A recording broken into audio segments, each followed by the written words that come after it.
Alright guys, what is going on? Welcome back to another video. Today we look at number 51 on the list of the top 100 NFL players in 2023. It's Aaron Rodgers, the bad man, QB for the Packers. Soon to be the Jets. In fact, I'm surprised that they haven't listed him as being on the Jets, or maybe that's just a mistake from this guy Mosey Finno, who I am using to watch these videos, because I don't think they've been released on YouTube, and I don't think they plan on releasing them on YouTube. I feel like this new partnership between NFL Game Pass and DAZN, there are going to be certain things that are exclusive to DAZN, and I feel like these videos are. So I'm blessed to have someone who's done us a real solid and uploaded them all on his own YouTube channel. I feel like he's playing with fire here. I feel like his YouTube channel's probably going to be terminated quite quickly. So we've got to make hay while the sun shines, and today we look at Aaron Rodgers. I'm surprised he's not just that little bit further up the list, but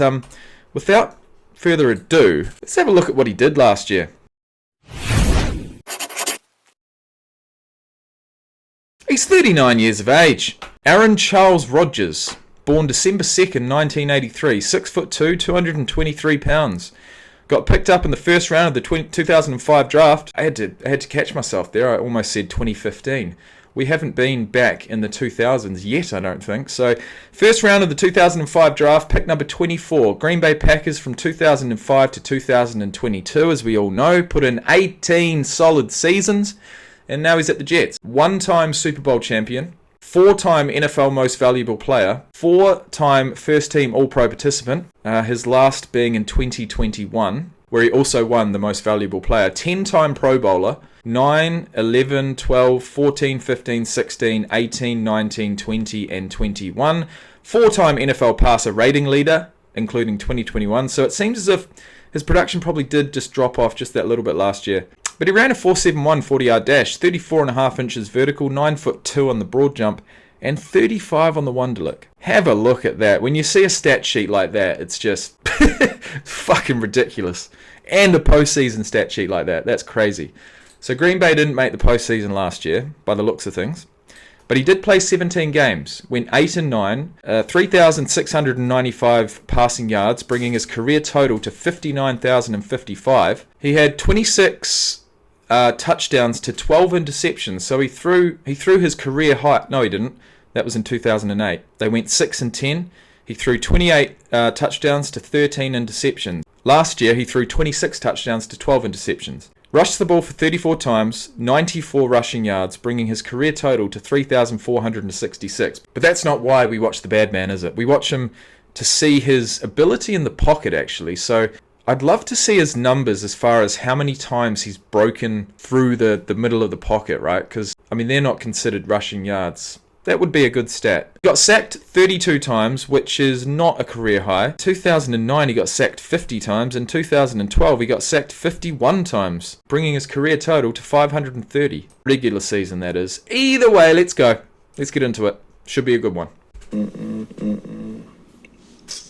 Oh my goodness, I'm tripping. I didn't even put Aaron Rodgers on here. Sorry, Aaron. He will be on this list for life. In fact, I don't know if he's had a look at that he did win the MVP the year before. So yeah, coming from number 3 down to 51. He was playing in Miami on Christmas Day. Snap for Rodgers. He was rolled out to his left. Pressure in his face, rolls left. Turned to his shoulder and threw a fade ball. Throws on the run. Damn, that is pretty. In year 18. 38 years old. That was a great thing to see. Boy, that throw is perfect. Aaron Rodgers is now the only player to make the top 100 every year of its existence. He was first in 2012 and is coming off back-to-back number 3s. Oh shit, I got my first dose of goosebumps today. 11, 1, 6, 11, 2, 6, 6, 10, 8, 16, 3, 3, and 51. So he's been up in the top 20 his entire NFL top 100 career. The first time I reacted to him in the list was 2018. You don't like to see him drop down. I'd love nothing more than to see the Jets just at least have a winning season, make the playoffs, get this guy back in the top 20. I'd love nothing more than to see that. And I think Zach Wilson is still playing for them, right? So For him to learn his craft, he's been in the league a couple of years, had some disappointments. For him to take everything he can from these last few years of Aaron Rodgers' career, I think it's going to be really valuable. But the first thing I want to check is, what deal did he sign? He was traded, and then on July 26th, 2023, which was literally a week ago, he took a pay cut and agreed to a reworked contract with the New York Jets, but it doesn't say exactly how many years it's for. Aaron Rodgers, who almost retired, says pay cut shows multi-year commitment to the Jets. When you acquire a quarterback about to turn 40 years old, you know it's not a long-term proposition. Still, the Jets didn't want Aaron Rodgers to be one and done, not after the draft picks they gave the Green Bay Packers to trade for him. The Jets had to be a little uneasy to hear Rodgers say he nearly retired this offseason. That's right. He reiterated saying he was ready to retire before going on his much-discussed darkness retreat. Well, I haven't actually discussed that, and I haven't heard of it. The answer is yes, I needed a change. I did think the change was going to be retirement. But no, not just yet. He said during the darkness retreat, he was ready to consider coming back to the Packers if they were open arms on him being back. He didn't get that message, so he considered other options. The Jets went to visit Rodgers and traded for him. There seems to be a renewed energy with Rodgers changing teams. Rodgers' 2-year, $75 million fully guaranteed contract contains about $35 million less in guaranteed money than he had remaining on his old deal. So you're telling me that he went from having $110 million guaranteed down to 75. Well, no wonder he's not complaining. For fuck's sake. That's enough, isn't it? Let's continue. This is his first time ranking lower than 16. Aaron Rodgers is the top 100 just because of who he is. You know, it's just Aaron Rodgers. I always like going up against him, and it's weird because I used to watch my dad play against him. Rodgers hit sack. Antoine Winfield. And so now playing against him, it's always fun just to compete with him. What a throw by Aaron Rodgers. Antoine Winfield made a touchdown. That is, Why are you going to click on Winfield's dad? Winfield. Like, just I had to be on the other side of both of them. He's a good player. Aaron Rodgers always it's a mental match. The way he utilizes his cadence. Look at him. He's staring right into my soul. Oh, cool cat, isn't he? 319! 319 tonight! Voice tone, inflection. He's just different. You know, a guy that audibles can see different things, get different signals. He can get out of a bad play with one hand signal. He see a DB 6 yards off, he just stand up and throw the ball. Corner blitz, and Rodgers saw it coming and was able to get it to Cobb. It's hard to get a beat on him. He keep that poker face for the most part. He might smile. He do a great job at looking the safeties off.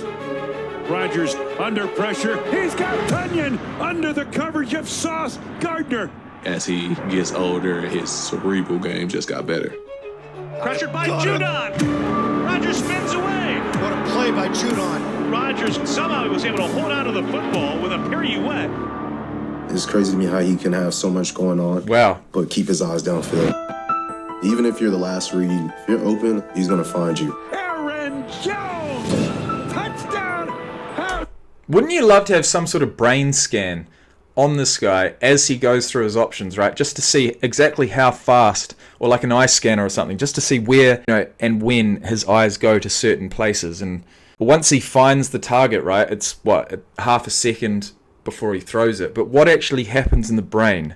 Like the eyes lock onto a target, or maybe he's seen it earlier and he's looking elsewhere to different target. You can see it out of the corner of his eye, so it's not as if he's focused on it. I mean, he knows where his options are meant to be, right? They've done it time and time again. It's all about watching the defense and timing the throw perfectly. Yeah, there's a lot to it. How did he see him back right to the end zone? When the Jets beat the Pack, Sauce Gardner rubbed it in Rodgers' face. Then Basically, as a wide receiver, you've just got to be open, and eventually he will find you. He's got the ability to stay alive in the pocket like the best of them, and what a luxury for the Jets wide receiver core. According the Big Cheese to the Big Apple. I made a tweet. I said, if Aaron Rodgers become Jets' new quarterback, I won't pick. Here we go. D. Roy Gardner. Okay. A. I promise if you become a Jet, I won't pick you off in practice and I'll burn the cheese. Come off in practice and I'll burn the cheese head. He's just a great quarterback, man. Coming out of the darkness, my intention was to pursue this opportunity. I'm excited to have him in the building. I know everyone is. I mean, he was walking down the hallway, all I could hear was bad. That's it. I grew up watching old VHS tapes of Guarantee and Broadway Joe. Been a while since then. I noticed walking in this morning that Super Bowl III trophy is looking a little lonely. Man, I just know it's gonna be precise. The main thing I think about when I think about A-Rod. When it's going, I'm gonna turn the cheese on. Come on. Ain't no we can do it. Look. Ain't no Packers fans going to be happy about that. The last thing I will look up is exactly what they mean by the darkness retreat. Oh, what? I've seen this meme already. So that the Hall of Fame game is just finished today, and there was a photo of Aaron Rodgers sitting on the sideline in complete darkness, and obviously that's some reference to this darkness retreat. He took a darkness retreat at Sky Cave Retreats in Southern Oregon to help him decide his future. 4 days and 5 nights, reminiscent of a hobbit cave. Emerged from his isolation room at Sky Cave Retreats and left the facility. He committed to the darkness retreat in an effort to help him decide on his NFL future and to have a better sense of where I am in my life. Explains what it's like being a darkness retreat when giving a tour of a solo dark room, which is inside an earth-sheltered cave in the Cascade Wilderness outside Ashland. The video explores Yes Theory founder Armin Kadil's darkness retreat experience for 5 days. Okay, I'll leave it there. It does sound really, really philosophical. At age 40, you've been in the league for 18 years. You're considering retirement. You got to shake it up. You got to do something different to get your head back in the game. Once you've already considered retirement, apparently you got to go and do something like that. We got the cheese. It's milk. This is turning the cheese off, bro. Look, We should have got some s'mores. We could have been eating good.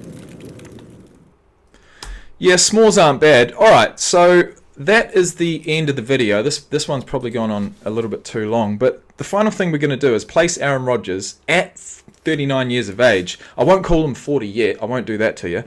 But to place him at 39 with his skill set, with his knowledge, his experience, his ability to assess things in a split second and make the right decision, pinpoint accuracy, cool, calm and collected.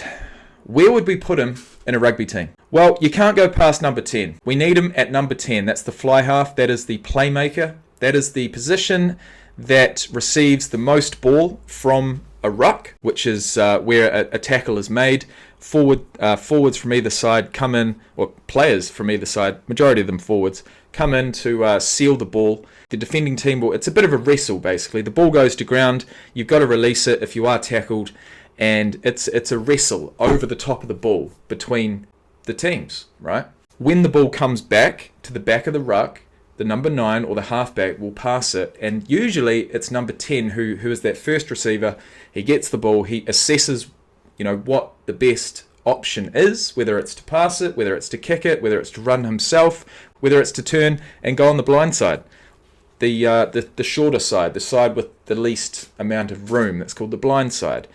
There's a load of options. Obviously, if it all goes to shit, you just take the ball yourself and go to ground. So he'd be expected to take some hits, which I don't think he's afraid of. But I feel like he'd be a really nice playmaker with a lot of experience. He'd have a bit of grey in his beard. I feel like his ability to pass is just too much of an asset to put him in any other position.